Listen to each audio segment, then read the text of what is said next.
In the small, quiet town of St. Mary's Town, surrounded by green hills and streets where time seemed to slow down, there was a scene that unsettled everyone.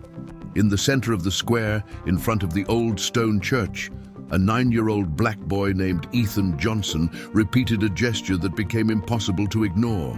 While the other children ran, shouted, and filled the air with their games, Ethan remained motionless, always in the same spot, his eyes fixed on the large wooden cross that stood before the church. The cross, already scarred by the cracks of time, seemed to carry not only the weight of the years, but also the intense gaze of the boy, who watched it as if it held a hidden secret. Every day, at the same time, Ethan would slowly raise his arm and point his finger at the cross. He didn't say anything, didn't smile, didn't move. He just pointed. This simple yet tirelessly repeated gesture became unsettling for the residents. Some murmured that it was just their imagination. Others forced themselves to laugh to dispel the discomfort. But there were those who, upon meeting Ethan's eyes, felt a strange pressure in their chest, as if the boy were trying to deliver a warning no one wanted to hear. His mother, distressed, tried to get him out, calling his name, but it was as if he were trapped in another reality. Time passed, night fell, and only when someone forcibly pulled him away did he leave. Still, the next day, he returned. Little by little, the town realized. This wasn't just a strange habit. There was something behind that cross, something Ethan seemed to see for himself. But after all, what did the boy really see when he pointed to the church cross? Did you like the beginning of this story? Then subscribe to the channel and leave a like to stay tuned for future stories full of emotion and mystery. St. Mary's Town wasn't just a small American town forgotten on the map. It was one of those places where everyone knew each other by name, where the sound of church bells still marked the rhythm of life, and where traditions were passed down from generation to generation as if they were part of each resident's blood. At the heart of this community stood St. Mary's Cathedral, a centuries-old building made of grey stone, with coloured stained glass windows that reflected the sunlight in almost divine designs. It was here that weddings took place, funerals united grieving families, and Sunday sermons filled the wooden pews with voices singing religious hymns. The place was considered sacred, and any strange behavior around it seemed an affront. Therefore, the adults viewed Ethan's actions with suspicion and discomfort. To them, it was nothing more than a passing fad. Father Williams, the parish priest in charge of the church, was a middle-aged man with rigid features and a tired look. Whenever anyone commented on the boy, he would respond with short, concise remarks, as if trying to close the subject. Children see things that aren't there, that's all. The nuns, always discreet, exchanged worried glances when they saw Ethan standing in the square, pointing. One of them, Sister Catherine, even confided in another that when looking into the boy's eyes, she felt a kind of uneasiness she couldn't explain. But since the final word always came from the priest, they preferred to remain silent. The local police, men accustomed to dealing only with small bar fights or trivial incidents, also dismissed any possibility of danger. "He's just a dreamy kid," the sheriff said, Robert Miller, as he brushed the dust off his wide-brimmed hat. For him, nothing bad could happen in such a calm city where routine seemed unchanging. However, Ethan's mother, Angela Johnson, felt the weight of that indifference. Alone, without the support of the boy's father, who had passed away years before, she tried to convince the community that something serious was happening. "He's not just any kid. Ethan doesn't talk much, but when he points, he knows what he's doing," she repeated insistently. However, her words were met with disbelief, as if they were merely the result of a mother's overwrought concern. The contrast was stark. While the town went about its normal business, preparing religious festivals, tending crops, and living within a seemingly peaceful bubble, The boy remained standing before the cross, repeating the same gesture day after day. Some residents began to avoid him, crossing the street when they saw him, as if fearing. His strange fixation was contagious. Others, driven by superstition, whispered that perhaps he had a connection with the afterlife, able to see what ordinary human eyes could not. And yet, most chose to ignore it. They pretended nothing was happening because believing that a boy might be revealing a secret kept under the foundations of the church meant challenging the faith and security in which they lived. But ignoring it didn't erase the fact that Ethan returned to the same spot every day, without fail, and each time he seemed more disturbed. And while everyone insisted on seeing only childlike innocence, something deeper and more disturbing began to take shape, ready to emerge before anyone brave enough to truly look. Time passed, but nothing changed in Ethan's demeanor. Every morning, even before the bells rang out calling the faithful to Mass, he was already standing before the church, fixed as if he were part of the landscape. Each day, his posture seemed more charged with intention, as if that simple gesture of pointing concealed a weight impossible for a child to carry. At school, teachers noticed that his notebooks were filled with repetitive drawings, cracked crosses, shadows that seemed to appear around the symbol, and lines that always converged on the same point, the base of the church cross. When the teacher questioned him, he remained silent, but his dark eyes took on an unsettling gleam, as if within him lurked a truth that could never be expressed in words. His classmates began to mock him. They called him cross boy or church boy. However, behind the laughter, there was a certain fear. Many refused to play with him, claiming to be afraid when Ethan got too serious. It was as if everyone knew, albeit subconsciously, that this boy wasn't making up a fantasy. Angela, his mother, noticed that the days were becoming heavier for her son. At night, he would have nightmares, wake up startled, and walk to the window of his small room. There, he would point again, this time to the silhouette of the cross illuminated by the moonlight. He would whisper short phrases, as if speaking to someone invisible. "She's there," he would repeat, and then go back to sleep, as if nothing had happened. With each repetition, the belief that it was merely a childish quirk began to wear thin. Nuns who had previously ignored him began discreetly making the sign of the cross when they saw him. Father Williams, though he insisted on rational discourse, avoided directly encountering the boy, perhaps for fear of facing something his faith was unprepared to explain. The signs were piling up, and the town could no longer pretend not to notice. Ethan's persistence became an enigma that grew larger by the day. Those who observed him from afar noted that though he was a frail child of few words, his presence carried an unusual gravity, as if he were the unwitting guardian of a buried secret. The mystery took on new layers. No one could understand why such a small boy seemed guided by an invisible force, why he wouldn't give up, even in the face of ridicule, indifference, and even pain. Something was pulling him back to that place, something bigger than him, bigger than everyone around him. And then, the first signs that something was wrong began to manifest not only in Ethan's behavior, but in the church environment itself. At first, Ethan's strange habits seemed isolated, as if they were confined solely to his presence before the cross. But as the weeks passed, St. Mary's Church began to carry a different, almost palpable weight, as if something had awakened and was creeping through the silent hallways and cold stone walls. The nuns were the first to notice subtle changes.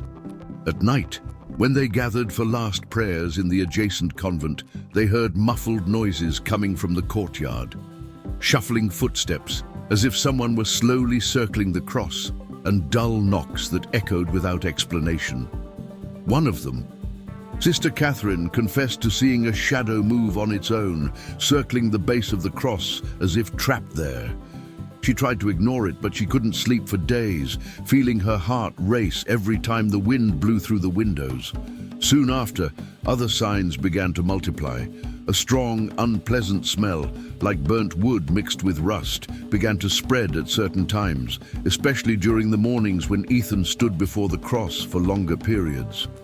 It was an odor that seemed to rise from the ground, permeating the air and leaving a suffocating sensation in those who approached. The candles inside the church, lit daily as part of devotion, began to go out on their own, even without any apparent draft. Sometimes they would relight as if touched by invisible hands. The faithful who witnessed the scene preferred to remain silent, fearing ridicule, but the rumor spread in whispers, increasing unease among the more religious. The cross itself showed signs of transformation. The cracks, once discreet, became deeper, as if the wood and stone were slowly splitting from the inside out. Small pieces fell during the early morning hours, startling passers-by. Ethan, however, seemed to follow each new crack carefully, as if he already knew what was coming next. Father Williams began to feel pressure from the community. Congregants demanded explanations, asking if this was the work of the devil or some kind of divine punishment. The priest tried to remain calm, but in his sermons, his voice trembled, betraying the fear he himself tried to conceal. He said they were merely coincidences, natural flaws of the times, but deep down he knew his faith was being challenged.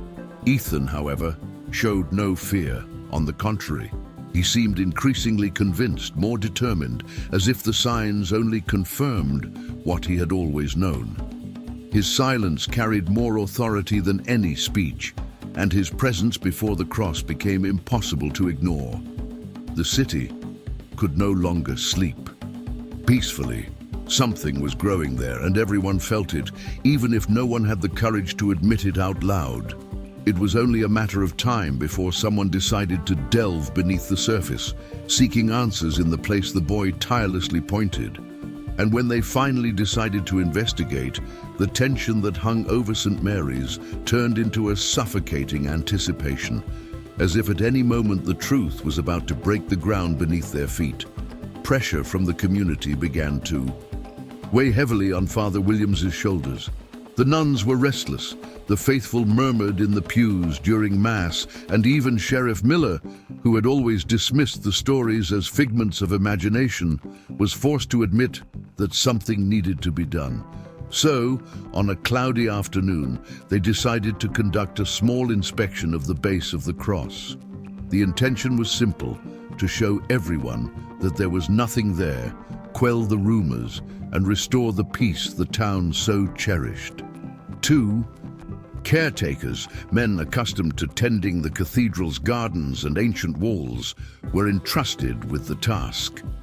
Armed with flashlights and tools, they walked to the cross under the watchful eye of a small crowd gathered in the square.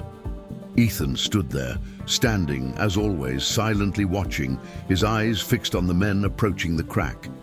The tension was almost palpable, but the caretakers laughed to hide their nervousness. "It's just rotten wood," one of them said, trying to reassure those present. For minutes they hammered away, removed loose fragments, and illuminated every corner of the base. They found nothing but dust, stone, and weather-worn wood. "See? Nothing more than we expected," one of them announced, wiping the sweat from his brow. The crowd breathed a sigh of relief. Some smirked, and even Sheriff Miller stepped forward, proud, as if he had overcome superstition. But Ethan didn't move. His eyes remained fixed on the cross, and slowly, silent tears began to stream down his face. He wasn't crying like a frightened child, but like someone who already knew the outcome, as if this hasty attempt had only reaffirmed his loneliness in the face of a truth no one wanted to see. His mother ran to him, hugging him, but the boy didn't react. He kept pointing as if to say it wasn't enough. Some residents felt uncomfortable with the scene. The laughter subsided, the mocking ceased, and an uneasy feeling returned. If nothing was there, why did the boy seem to be in so much pain? If it was all just a figment of his imagination, why did his insistence become increasingly painful to watch? That night, as the city struggled to return to its normal routine, the churchyard seemed more somber than ever. The wind blew hard, making the cathedral's stained glass windows tremble, and another fissure opened at the base of the cross, as if to defy the cursory investigation that had taken place hours before. Ethan, outside, watched silently. His gaze held a silent warning. That first attempt had been nothing more than a mistake, an illusion of normalcy. Something much greater still lurked beneath the surface, waiting for the right moment to reveal itself. And it would be exactly on the most unexpected occasion, in front of the entire city gathered, that the first undeniable sign would appear, forcing everyone to face what they were trying to avoid. Sunday dawned differently in St. Mary's Town. The usually clear sky was covered by thick clouds that filtered the sunlight in grey tones. It was the busiest mass of the week, when entire families gathered to fill the cathedral's polished wooden pews and listen to Father Williams's words. Yet that morning, there was a sense of unease in the air, as if everyone knew something was about to get out of control. The church was packed, men in hats, women with white veils over their hair, children hunkered down between their parents. The stained glass windows illuminated the altar in multicolored beams, but not even the beauty of the sacred images could dispel the heaviness that enveloped the room. Outside, near the cross, Ethan was already waiting. When the doors opened, he entered silently, walking between the aisles without asking permission, undaunted by the curious and suspicious stares. Angela, his mother, tried to restrain him, but the boy seemed guided by something no arm could stop. He walked slowly to the center of the main nave and suddenly stopped before the altar. Father Williams stopped, reading the scriptures, surprised by the child's boldness. All eyes turned to him. The silence was absolute, only the faint crackling of the candles filled the air. Ethan raised his arm and pointed toward the open door, which revealed the cracked cross in the courtyard beyond. His voice, firm and surprisingly clear for one so young, broke the silence. The cross hides the truth. Someone has to open it. A murmur swept through the assembly like a sudden wind. Some women clapped their hands over, their mouths in shock. Men rose in indignation. Father Williams stood frozen, unable to react. No one expected the boy to speak, much less to utter such enigmatic and weighty words. Sheriff Miller stood up immediately, trying to control the situation. He loudly declared that he was just a troubled child, that there was nothing to fear. But even as he spoke, his eyes couldn't hide the discomfort. The boy's unwavering tone seemed to come from a place deeper than any childish prank. Angela ran to her son, trying to silence him, but Ethan didn't resist or get angry. He just pointed back to the cross and repeated calmly, almost like an inevitable sentence, "The truth is there. You have to see it." The room erupted in mixed reactions. Some stood to leave, fearful they were witnessing something impure. Others drew closer, intrigued, wanting to understand. The nuns looked at each other in despair, some muttering quick prayers, while Father Williams, sweating cold, stamped his feet against the floor, trying to regain his authority. But deep down, no one could forget those words. Ethan's gesture that day changed the course of the town. What had once been merely a strange habit, a disturbing habit, now became a clear accusation. It was no longer a matter of interpretations or rumors. There was a truth hidden in the cross, and the boy demanded it be revealed. The words echoed in the minds of those present long after the Mass was interrupted. Throughout the afternoon, groups gathered in the square, debating whether this was a divine sign or a dark omen. A child's voice had planted the seed of doubt, and now no one could ignore it. And it was precisely this distrust that for the first time led the city to unite around a decision, to truly investigate without pretenses, without excuses. What was hidden under that cross needed to be revealed, even if it cost more than they were prepared to bear. Ethan's declaration echoed throughout St. Mary's Town like an inverted prayer, capable of silencing voices and disturbing consciences. For the first time, Father Williams could no longer hide the fragility of his faith, and Sheriff Miller, previously resistant, found himself pressured to take a more serious stance. The town could no longer ignore the mystery, for now it was no longer just rumor or coincidence, but a public declaration before everyone that something terrible was hidden within this symbol of devotion. The next day, a hastily called meeting was held. Local police officers, some influential residents, and even representatives of the city council gathered inside the church itself, their eyes fixed on the altar as if waiting for answers. Angela was present, embracing Ethan, who remained silent and serene, as if knowing that the decision made that day would only confirm the inevitable path. After hours of debate, they decided to formally open an investigation. The cracks in the cross, combined with the boys' persistent behavior and the growing climate of fear, were sufficient justification for action. It would no longer be a cursory inspection, but a detailed analysis with excavations and official records of what was found. So, as dusk fell, police surrounded the courtyard, driving away curious onlookers who had gathered in the square seeking answers. Flashlights were positioned, heavy tools were brought in, and the metallic sound of shovels and sledgehammers soon echoed in the silent space. Ethan watched closely, his eyes fixed, following. Each blow against the stone and wood, as if waiting for the revelation of something that had always been there for all to see, but that only he could see.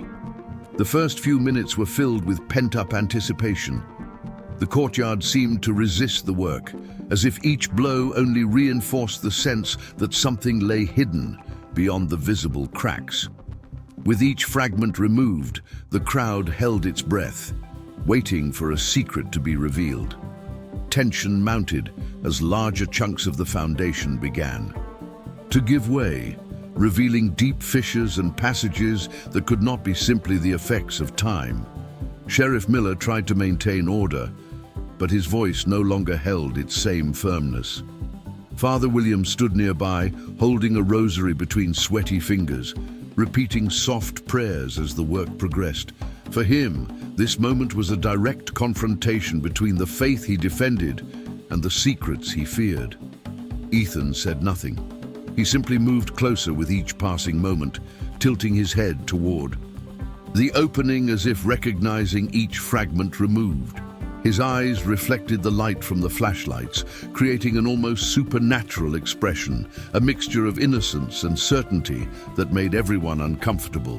Then, as one of the workers' sledgehammers struck a weaker part, a hollow sound echoed from within the base. The sound cut through the air like a warning. The crowd murmured immediately. Some moved away, others drew closer, driven by uncontrollable curiosity. There was no denying something was hidden within that cross. The men paused for a few seconds, exchanging tense glances. The sheriff ordered them to continue, and soon the space opened even further, revealing a dark, narrow chamber sealed by ancient layers of stone.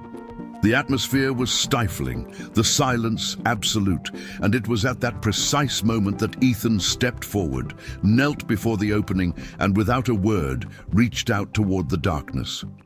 Everyone held their breath. They didn't know what he would touch, didn't know what was about to emerge, but the feeling was clear. The secret was finally within reach, and nothing could stop its revelation. The gaping hole at the base of the cross looked more like a portal than a mere crevice. The darkness emerging from it wasn't just an absence of light. There was something heavy, almost physical, as if the air around it had become denser, harder to breathe. The lanterns flickered, casting shadows that danced across the damp stones.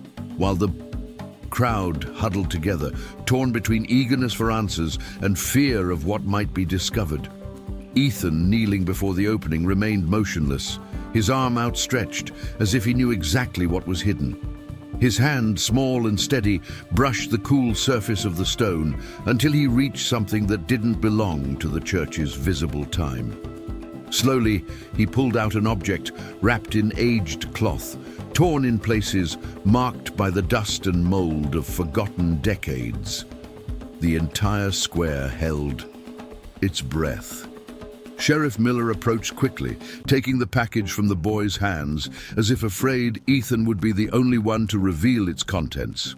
They placed the package on a makeshift table, illuminated by the flickering flame of their lanterns. Angela, the boy's mother, couldn't take her eyes off him.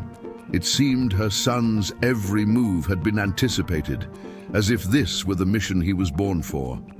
The fabric slowly fell apart, revealing a small grey cloth bag tied with a nearly undone drawstring. Father Williams, sweating profusely, muttered biblical passages, trying to maintain his sanity as his hands trembled as he touched the bag's surface. Upon opening it, a deathly silence filled the room. Inside lay 3 objects.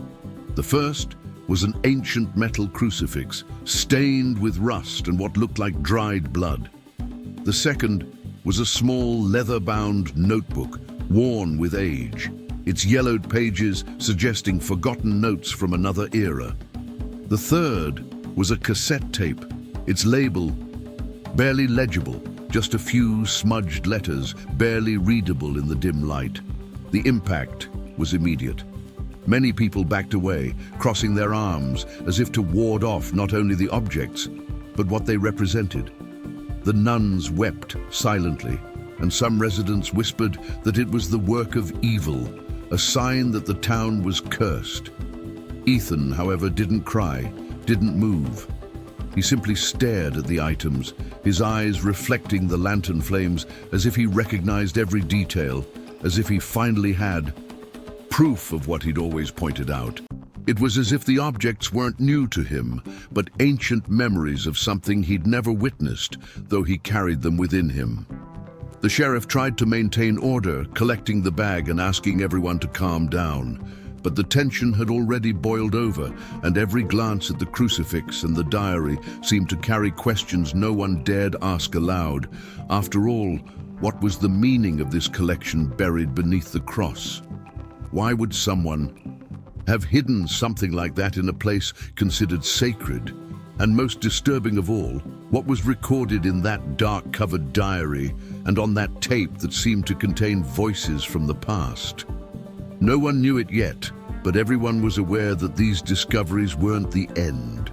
They were merely the key that opened an even darker door, capable of exposing secrets the city was never ready to face.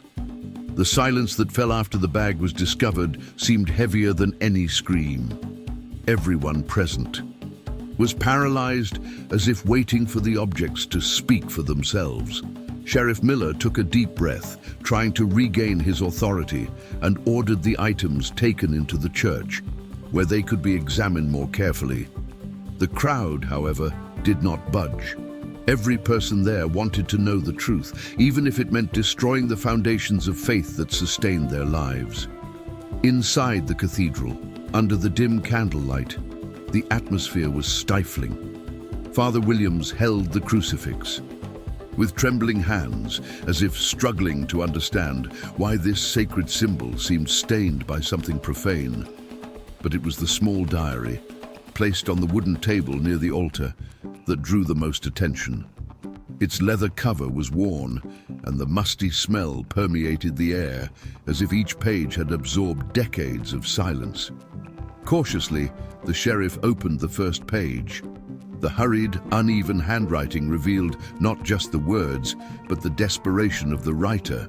The first lines described secret meetings held by members of the church itself, men who were supposed to be guardians of the faith, but who hid something dark beneath the facade of sanctity. The notes spoke of missing children, taken during the 1950s, on cold nights when the town slept soundly. They described meetings in the church basement, silent pacts, and orders to keep everything secret, even in the face of families begging for answers. The following pages were even more disturbing. Priests' names were listed alongside dates and locations. There were mentions of hidden bodies, sacrifices that should not be remembered, and a promise that no one would ever find out. With each sentence read, the eyes of those present widened in shock. The nuns wept softly, while some residents covered their ears, unable to bear the revelations. But it wasn't just the diary. The cassette tape, found among the other items, seemed to pulse on the table, as if carrying within its fragile plastic frame a scream trapped. In time, an old tape recorder was hurriedly brought in, and as the tape began to play, the sound that emerged left no doubt.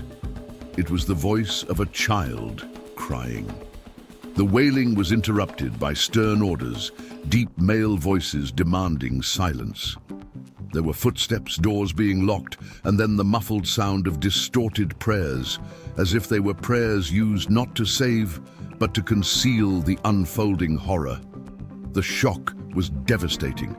Some rose and ran from the church, unable to bear the weight of the ordeal. Others remained motionless, transfixed by what they heard. The sheriff, his face pale, clenched his fists tightly, as if trying to contain the anger that welled up at the realization that trusted figures had betrayed the entire community.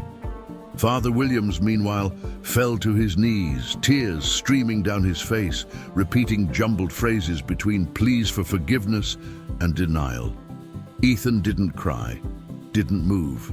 He just watched, motionless, with a distant look in his eyes, as if all this were confirmation of what he already carried within him. His silence became even more disturbing, for it seemed to echo louder than any words.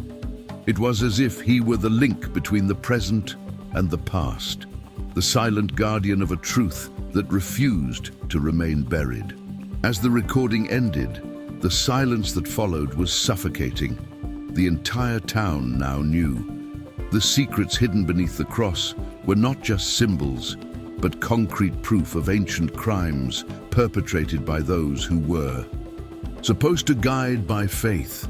The world of St. Mary's had changed forever, but deep down, everyone knew that the revelation wasn't the end. It was only the beginning of an even darker struggle. For now, an impossible-to-ignore question remained. Who among the living still carried the blame for those acts, and how far would they go to maintain their silence? The revelation descended upon St. Mary's Town, like a violent storm, capable of tearing away masks that had been kept in place for decades. Within days, the small town, once peaceful and proud of its religious tradition, was engulfed in scandals, investigations, and headlines. Reporters arrived in force, cameras trained on every corner, while residents walked with their heads bowed, fearing they would be confronted about truths they had pretended not to see. Sheriff Miller, cornered by pressure, called federal authorities. Briefcases, documents, and sharp questions flooded the station. The diary and tape were analyzed as evidence, rekindling memories of missing children and bringing tears to the eyes of families who had lived with unhealed wounds for years. Some priests were summoned to testify. Two mysteriously disappeared before any explanation was given, while others were arrested under the watchful eyes of the cameras in scenes that further wounded the public's faith. Father Williams claimed innocence, but the distinction between the guilty and the innocent was no longer clear. For many, the institution itself was tainted. The reaction was devastating. Part of the community abandoned the city, unable to bear the weight of shame. Others gave in to rage, vandalizing the convent's pews and stained glass windows, as if destruction could repair the betrayed trust. Faith, once the foundation of St. Mary's, was replaced by fear, hatred, and a thirst for justice. At the center of it all was Ethan. To some, an angel who had revealed the truth. To others, a dark omen that had exposed pains that should have remained. Buried, Angela protected him, but knew their lives would never be the same again. Still, questions lingered. The diary revealed crimes, but not all. The tape revealed voices, but hid names, and no one understood why Ethan, of all people, had been able to pinpoint the exact location of the secret. The boy's silence continued, heavy, as if there were still secrets to come. The days following the revelation were like open scars on the skin of St. Mary's Town. The square, once filled with laughter and simple encounters, now bore the weight of suspicious glances and silent footsteps. The cross, surrounded by police tape, remained a broken monument, more a symbol of pain than of faith. But there was one presence that never left: Ethan. The boy returned every morning, circling the fence like someone revisiting a tomb. He didn't speak, didn't smile, just walked to the exact spot he'd pointed to before, knelt before the exposed cracks, and remained motionless, in silent prayer, in absolute silence. His frail figure contrasted with the enormity of what had been revealed, and many residents, upon seeing him, couldn't help but feel that this boy was more than just a child. He was the town's living conscience, a reminder that truth always returns. Angela watched him from afar, her heart torn between pride and fear. She knew her son had unlocked secrets hidden for generations, but she also realized that this was increasingly isolating him. Children no longer approached him. Adults regarded him with reverence or distrust, and he seemed to carry alone the burden of having given voice to the silence of the past. One cold morning, as mist shrouded the square and the cathedral bells rang slowly, Ethan took a different approach. He stood, walked to a spot of ground, still marked by the disturbed earth, and with a stone in hand, began drawing on the damp soil. It wasn't a simple cross, like the ones he always scribbled in his notebooks. This time, he drew a cracked cross. But from within it emanated lines that resembled beams of light. When he finished, he put down the stone, stared at the drawing for a few seconds, and for the first time in a long time, a faint smile appeared on his lips. The scene left everyone around perplexed. It wasn't the smile of a happy child, but an enigmatic gesture, laden with meanings no one could decipher. It seemed to announce something, as if the boy had accomplished his mission, but still held answers that would never be spoken. The wind blew strongly at that moment, scattering part of the drawing, as if even nature itself feared leaving the message intact. Ethan stood, turned his gaze to the cross, and without a word, walked slowly away, disappearing into the narrow streets of the city. No one dared call out to him. No one tried to follow him. Everyone just watched in silence, aware that they were witnessing not only the end of a cycle, but the beginning of a new question that would never be fully answered. The boy had unearthed the secret, but his final gesture left in the air the feeling that there was still something beyond, an even deeper truth, hidden not in stone or wood, but in the hearts of all who had chosen not to listen. And it was precisely this inexplicable silence that prepared the ground for the sentence that would definitively end that dark story. The city of St. Mary's was never the same again. The cathedral walls, which once held only hymns and prayers, now carried the echo of uncovered voices, a past that could no longer be buried. The faithful, who for so long had held their heads high, learned to tread cautiously, as if treading through still smoldering ruins. Ethan's name spread like a living legend, a boy who dared to point to what no one wanted to see, a silent guardian of a truth that broke the chains of oblivion. The drawing he left on the ground in the square, that cracked cross illuminated by beams of light, remained in the collective memory as an ambiguous symbol. For some, it signified redemption, the certainty that truth sets one free. For others, it represented pain, the reminder that complicit silence can kill more than any explicit violence. And so, on every street corner in the city, the same question was whispered. How could a child, fragile in body but strong in spirit, carry such clarity about something adults never had the courage to reveal? What Ethan saw, no one ever knew. Perhaps it was just intuition, perhaps something greater, inexplicable. A voice whispering only in his ears, but the mark of his presence remained, because in the end, it wasn't words that moved the city, but the silence charged with meaning. A silence that screamed louder than any sermon, denouncing that the truth cannot be stifled forever. And so, Ethan's story ends not with a scream, but with a short, enigmatic and powerful phrase that remains like an echo in the hearts of all who heard it. Sometimes the truth only finds a voice in the silence of a child. And if this story touched you in any way, if Ethan's silence resonated within you, the need to face truths we often prefer to ignore, then be sure to join us. Subscribe to the channel, activate the bell, and share this video with those who need to reflect on the power of silence and the hidden power of innocence. Each new story we tell here carries a fragment of mystery, emotion, and truth, and you won't want to miss the next chapter.